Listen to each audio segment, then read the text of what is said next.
हाँ तो प्यारे बच्चों, बाल विकास पब्लिक सीनियर सेकेंडरी स्कूल की इस यूट्यूब चैनल में आपका स्वागत है। पिछला जो लेक्चर था उसके अंदर हमने क्या पढ़ा? श्वसन तंत्र को 3 भागों में बांट दिया गया। ऊपरी श्वसन तंत्र, निचला श्वसन तंत्र और तीसरा श्वसन मांसपेशियाँ। हमने ऊपरी श्वसन तंत्र को प्रीवियस लेक्चर के अंदर पढ़ा। अभी हम निचला श्वसन तंत्र का अध्ययन करेंगे। ये जो निचला श्वसन तंत्र है, जितना आपके सामने ये नामकरण किया हुआ है, ये ऊपरी श्वसन तंत्र में है। चाहे वो मुख है, चाहे वो नासाद्वार, नासा गुहा, नासाग्रसनी, कंठग्रसनी, स्वर यंत्र तक, ये ऊपरी श्वसन तंत्र तक आता है। अब जो इससे नीचे का जो भाग है उसको शामिल किया है निचला श्वसन तंत्र में। और ये जो भाग है निचले श्वसन तंत्र का प्रथम भाग है, इसको श्वास नाल बोलते हैं, श्वास नली। इसे क्या कहा जाता है? श्वास नली कहा जाता है। अब ये श्वास नली जो होती है ये आगे 2 भागों में विभाजित हो रही है, तो हम इसको बोलते हैं श्वसनी। इसे क्या कहा जाता है? श्वसनी कहा जाता है। अगर ये श्वसनी आगे 2 भागों में विभाजित हो जाए तो हम इसको बोलते हैं प्राथमिक श्वसनी। प्राथमिक श्वसनी। अगर ये 2 भागों में विभाजित हो जाए तो इसको बोलते हैं द्वितीयक श्वसनी। ये इस प्रकार से ये श्वास नली विभाजित होती हुई श्वसनी, फिर श्वसनिकाओं में विभाजित होती, श्वसनिका श्वसनिकाओं में बढ़ती है, और यहाँ पे जो होता है फेफड़े के अंदर एक वृक्ष की शाखाओं के समान एक जाल बना लेती हैं। तो देखिए इसको, इस प्रकार से शाखाओं में विभाजित हो जाती हैं और इन शाखाओं के अंतिम बिंदु पर या अंतिम भाग पर एक गोलाकार संरचना होती है। इस गोलाकार संरचना को कुपिका कहा जाता है। क्या कहेंगे इसको? कुपिका।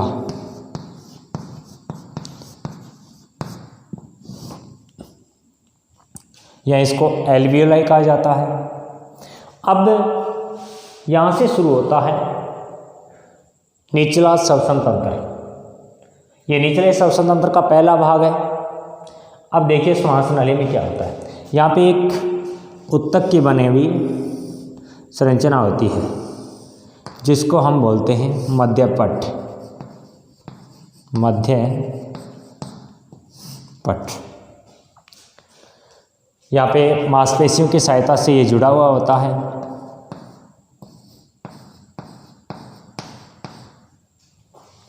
इन मांसपेशियों को श्वसन मांसपेशियाँ कहा जाता है। अब देखिए पहला भाग देखिए,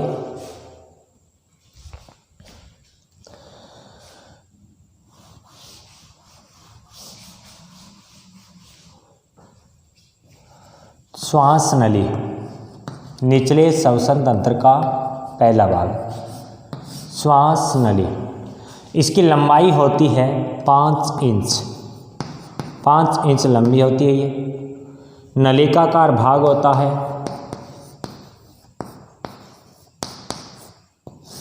5 इंच लंबी नलिकाकार भाग होता है। अब देखिए इसके अंदर, इसमें सी आकार के छल्ले पाए जाते हैं। सी आकार के छल्ले, इसके चारों ओर क्या पाए जाते हैं? सी आकार के छल्ले। ये देखिए ये सी आकार के छल्ले हैं। ये श्वास नली को चारों ओर से क्या करते हैं? कवर करते हैं। अब देखिए ये सी आकार के छल्ले जो होते हैं इनका काम क्या होता है? इस श्वास नली ये मुलायम होती है तो इसको पिचकने से रोकते हैं। अगर ये यहाँ पे दोनों सतह आपस में चिपक जाए तो यहाँ से श्वास क्या हो जाएगा? बंद हो जाएगा। अंदर की वायु अंदर और बाहर की वायु बाहर रह जाएगी। तो इसके लिए क्या करता है, ये जो सी आकार के छल्ले होते हैं ये इनको उपास्थि छल्ले होते हैं। ये उपास्थि छल्ले कहा जाता है। तो ये इस श्वास नली को पिचकने से रोकते हैं। इनकी संख्या 9 होती है। कितनी होती है इनकी संख्या? 9 होती है। सी आकार के छल्ले होते हैं और संख्या कितनी होती है इनकी? 9। ये श्वास नली जो होती है आगे किस में विभाजित होती है? श्वसनी में।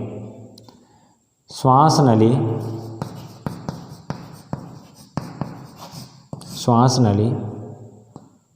श्वसनी में विभाजित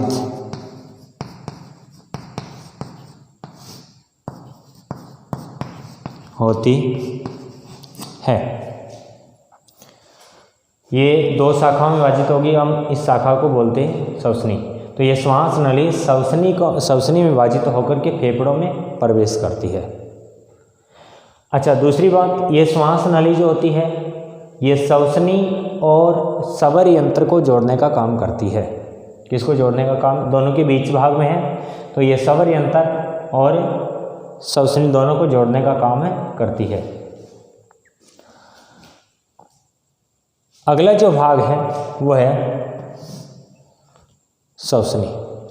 देखिए इसको,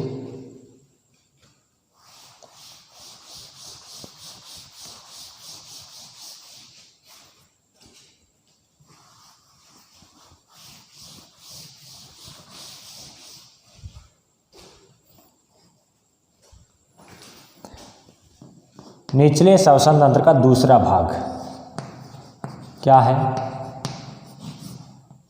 श्वसनी। श्वसनी का निर्माण जो होता है वो किससे होता है? श्वास नली से होता है। जब श्वास नली 2 भागों में विभाजित होती है तो क्या कहलाती है? श्वसनी कहलाती है। श्वसनी फेफड़ों में प्रवेश करती है। 2 शाखाओं में विभाजित होती है। ये क्या करती है? फेफड़ों में प्रवेश करती है। तो ये क्या करती है? फेफड़ों के अंदर प्रवेश करेगी। यहाँ से ये श्वसनी 2 भागों में विभाजित होगी तो उसे प्राथमिक श्वसनी कहा जाता है।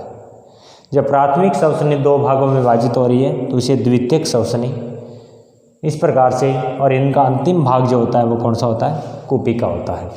ये जो कुपिका है, अगर मैं इसकी सतह की बात करूं तो इसकी सतह अगर ऐसी हो अंतिम शाखा की, और इसकी सतह अगर इस प्रकार से हो, गोलाकार संरचना होती है कुपिका, तो यहाँ पे ऑक्सीजन का जो सतह है, अंदर की तरफ ऑक्सीजन होती है इनके, जो बाहर वातावरण से लिया है ये। अब हम देख पा रहे हैं कि इसके अंदर ऑक्सीजन ज़्यादा संपर्क में है सतह के, या फिर इसके अंदर होता है, क्योंकि इन कोशिकाओं की इस सतह के अंदर सूक्ष्म रुधिर वाहिकाएं, जिनको हम केशिकाएं कहते हैं, केशिकाओं का जाल पाया जाता है। तो यहाँ से ये ऑक्सीजन रुधिर के संपर्क में आती है। किसके संपर्क में आती है? रुधिर के। तो ये जो सूक्ष्म संरचनाएं या नलिकाएं होती हैं उनको केशिकाएं कहा जाता है। क्या कहा जाता है उन्हें? केशिकाएं। और ये क्या है? कुपिका। मैं एक कुपिका की बात कर रहा हूँ। इसमें इस प्रकार के मनुष्य के अंदर फेफड़े भी जो होते हैं उनमें कुपिकाओं की संख्या जो होती है वो 3 करोड़ के आसपास होती है। लगभग कितनी होती है? 3 करोड़ कह दें या फिर उसको 30 मिलियन कह दें, एक ही बात है। तो इतनी संख्या होती है कुपिकाओं की। अगर हम इन कुपिकाओं की सतह का कुल क्षेत्रफल अगर इनको फैला दिया जाए तो ये 80 वर्ग मीटर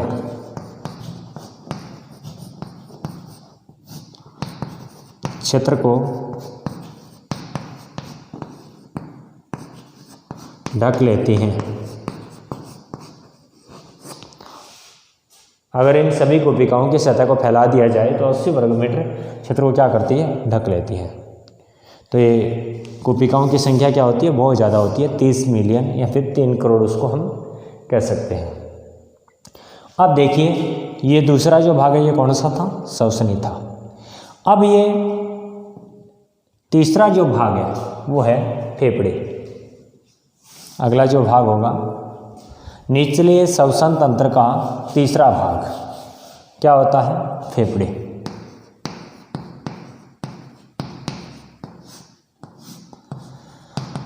इनकी संख्या 2 होती है। फेफड़ों की संख्या कितनी होती है? 2 होती है, ये सभी को मालूम है। दूसरी, ये जो होते हैं इस प्रकार से वक्स पिंजर होता है,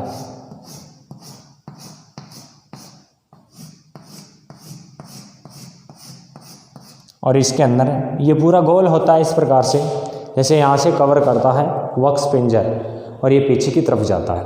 तो इस प्रकार से हड्डियाँ होती हैं और इस वक्स पिंजर के अंदर क्या होते हैं? फेफड़े सुरक्षित रहते हैं। तो ये क्या होता है? फेफड़े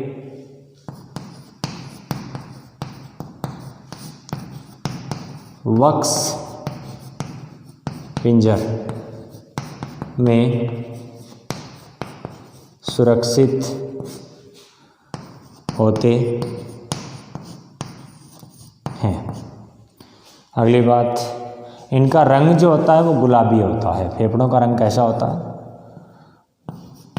रंग गुलाबी होता है।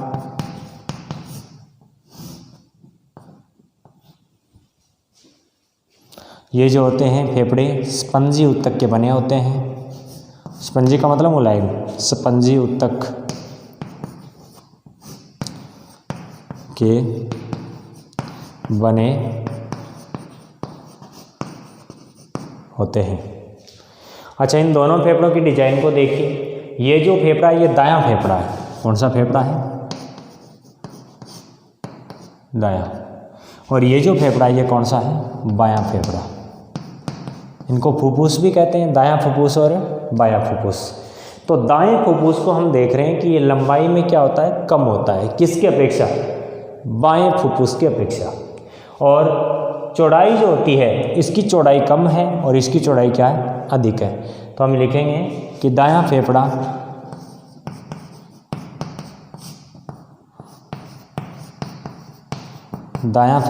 अधिक चौड़ा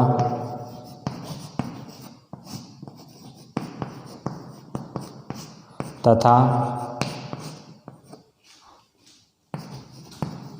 कम लंबा होता है।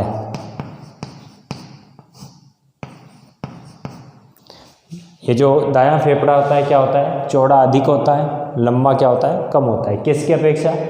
बाएं फेफड़े की अपेक्षा होता है। इस दोनों फेफड़ों के ऊपर एक आवरण पाया जाता है और इस आवरण को हम बोलते हैं फुफ्फुस आवरण। ये फुफ्फुस आवरण इनकी बाह्य आघातों से रक्षा कराता है। यहाँ पे द्रव भरा होता है,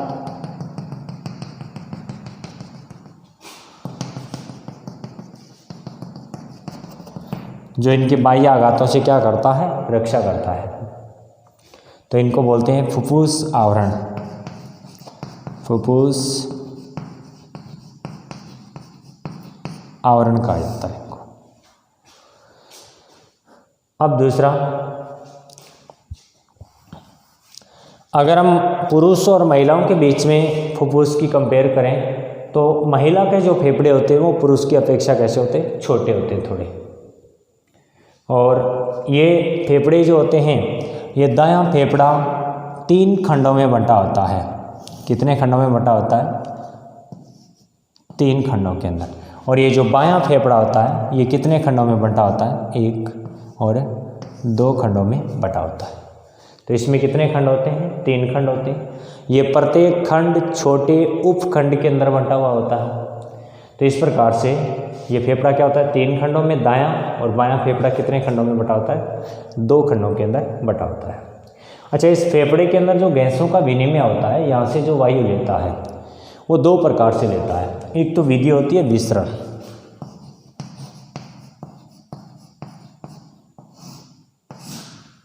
और दूसरी होती है विपरीत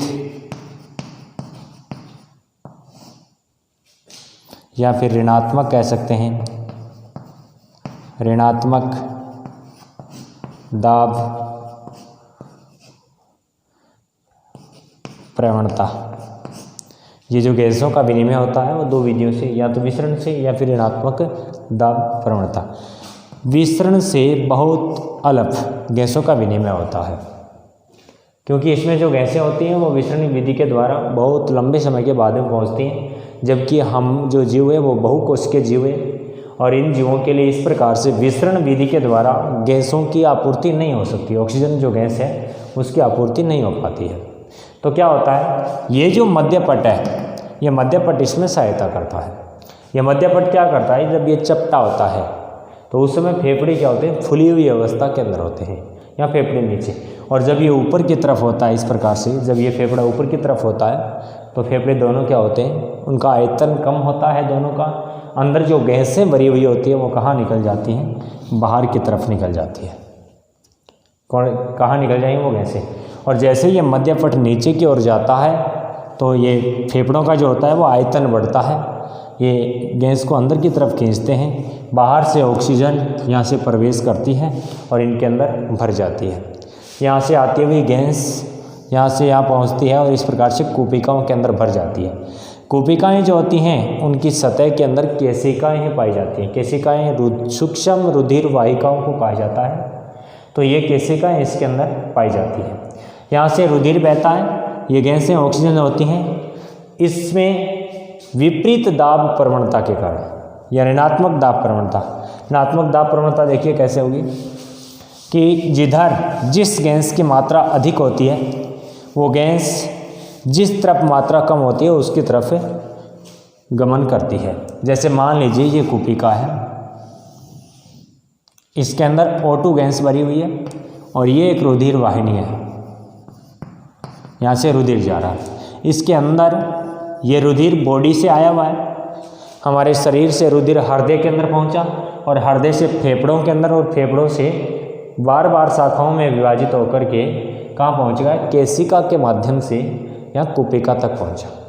इसके अंदर किसकी मात्रा है, CO2 की। यहाँ पे CO2 की मात्रा कम है तो CO2 विपरीत दिशा की ओर आ जाती है। इधर इस कूपिका के अंदर O2 की मात्रा अधिक है तो ये क्या करेगी, और इसके अंदर O2 की मात्रा कम है तो ऑक्सीजन जो गैस है वो कहाँ चली जाएगी, इस रुधिर के अंदर। इस प्रकार जो गैसों का जो विनिमय होता है, ये जो गैसों का विनिमय हो रहा है इसको बोलते हैं बाह्य श्वसन।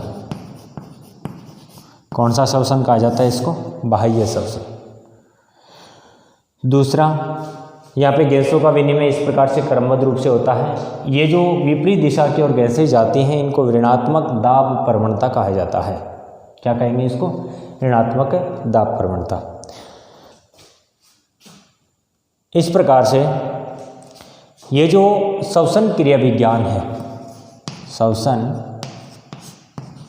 क्रिया विज्ञान,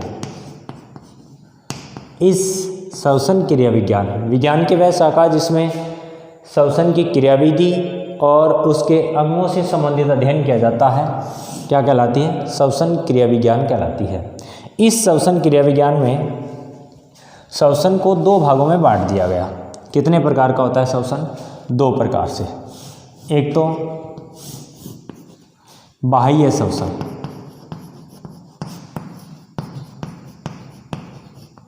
और दूसरा आंतरिक श्वसन या फिर अंतः श्वसन, आंतरिक श्वसन। बाह्य श्वसन में क्या होता है, रुधिर जो होता है वो केशिकाओं के अंदर प्रवाहित होता है। सबसे पहले रुधिर हृदय के अंदर धमनियों में जाता है। धमनियाँ वो नलिकाएं होती हैं जो रुधिर को हृदय से शरीर के विभिन्न अंगों तक पहुंचाती हैं। धमनियों में जाता है, धमनी दो भागों में विभाजित होती है तो उनको धमनिका, फिर धमनिकाओं के अंदर विभाजित होती है, और अंततः सूक्ष्म जो नलिकाएं होती हैं उनको क्या कहा जाता है, केशिकाएं। अब इन केशिकाओं के अंदर रुधिर प्रवाहित हो रहा है। ये केशिकाएं कूपिका की केशिकाएं हैं और दूसरी तरफ कूपिका।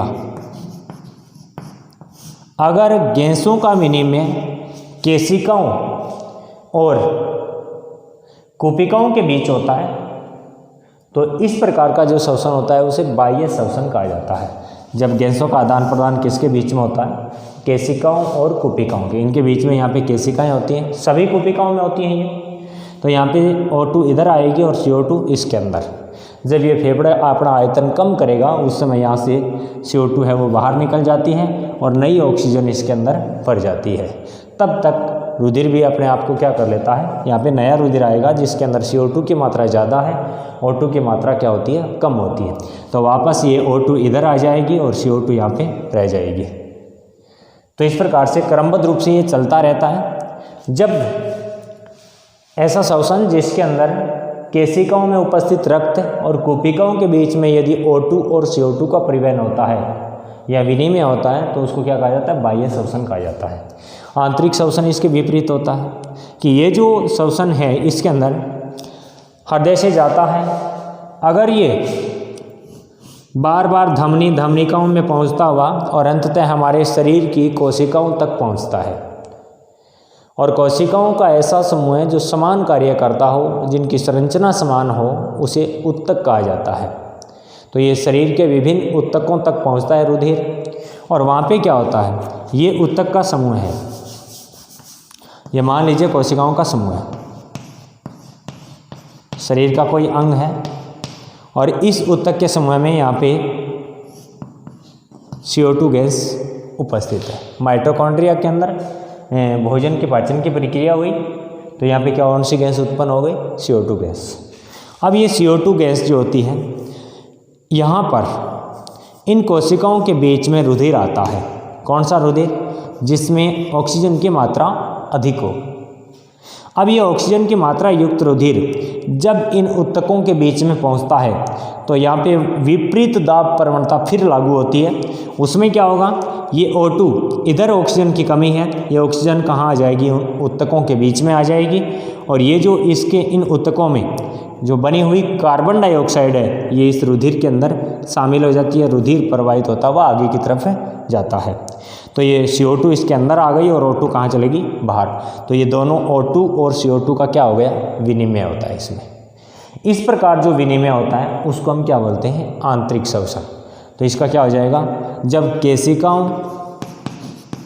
गैसों का विनिमय, गैसों का मतलब O2 और CO2, जब गैसों का विनिमय केशिकाओं व ऊतकों के बीच होता है, ऊतकों के बीच होता है तो उसे कौन सा श्वसन कहा जाता है, आंतरिक श्वसन कहा जाता है। अब पूरा जो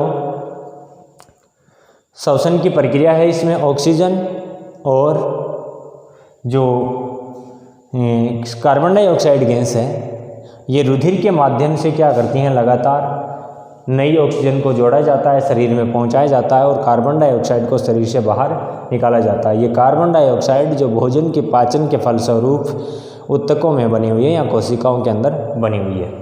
तो इस प्रकार से हमारी श्वसन जो था वो श्वसन तंत्र की क्रियाविधि और उसकी संरचना पूरी हुई। धन्यवाद मित्रों।